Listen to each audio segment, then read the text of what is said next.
Hi, and welcome to my channel. I'm discussing the arrival of Kai Havertz to Arsenal. The fee is said to be around £65 million, which is, I don't know, maybe a little bit steep as his valuation on transfer markets 55 million euros. At its peak of his value, he was worth 90 million euros back in 2019 when he was still currently at Bayern Leverkusen. Chelsea signed him 3 years ago for a fee of 75 million, so they were making a loss of 10 million, which isn't much considering this is the guy who got them a goal in the Champions League final as well.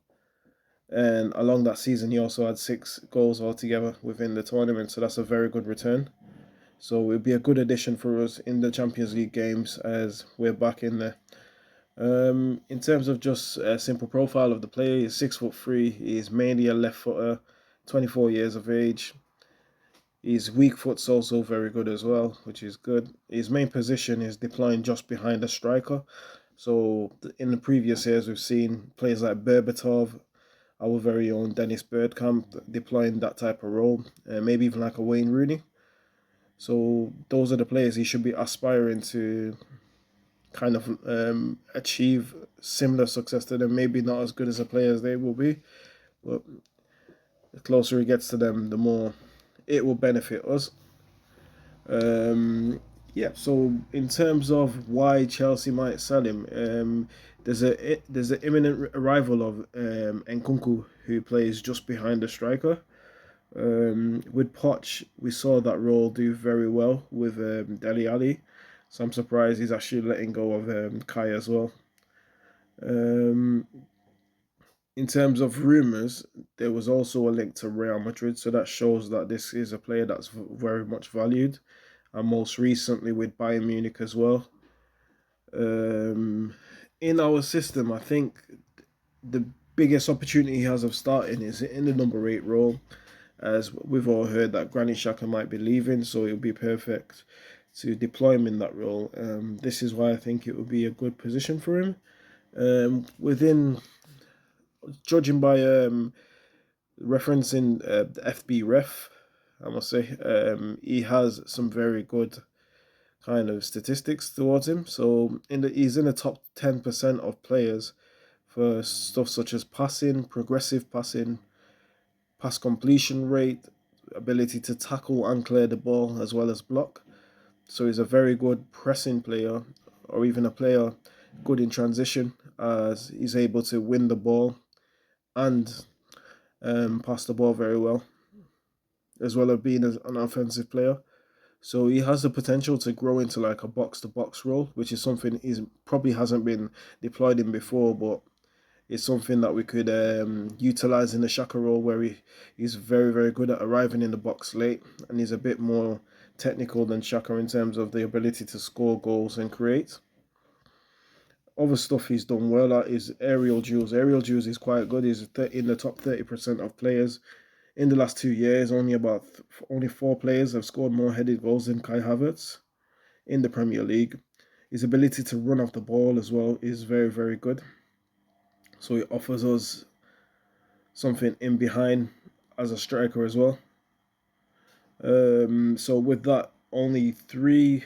He finished third in runs off the ball behind Son and Ollie Watkins this year in the Premier League. In terms of international as well, he's someone who's got 13 goals in 36 games for his national team. So he's somebody who's capable of performing on a bigger stage. In headed attempts, that offers a new dimension to our attack if we were to deploy him as a striker, as he has a similar abilities to drop back and create for the wider players and other teammates like Jesus, but also his headed attempts is something that could benefit us. When you look at players like Ivan Toney and Mitrovic, they had a 48% headers, successful headers, whereas our very own Jesus only managed to get 36%. Kai Havertz's headed stats were 56% in terms of headed duels won, so he's even higher than those players, surprisingly.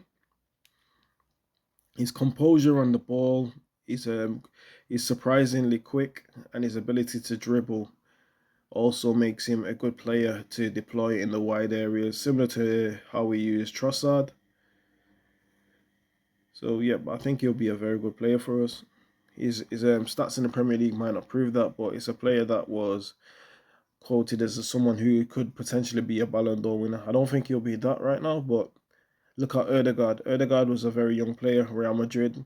He kind of, for whatever reasons, he didn't make it into the first team, and now he's blossoming and developing into the player that everybody thought he would be.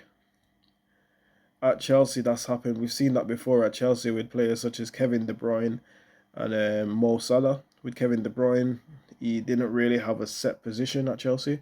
Sometimes he played on the wing, sometimes he plays attacking mid, and now look how that's turned out for him. Arguably the best player in our division. So there's kind of references as to what Kai Havertz should be trying to achieve at Arsenal. Um, that's kind of it. So just to recap, I think Kai Havertz can become a challenger to Erdegaard, a challenger to Shaka, as well as a challenge to be in that central midfield role. So he's a player that improves the squad dramatically, even although say some of us weren't really impressed by the signing. Is somebody who definitely improves the squad. He also adds height to our squad, which helps us on corners as well as offensively as well. All right, thank you. Welcome to Arsenal.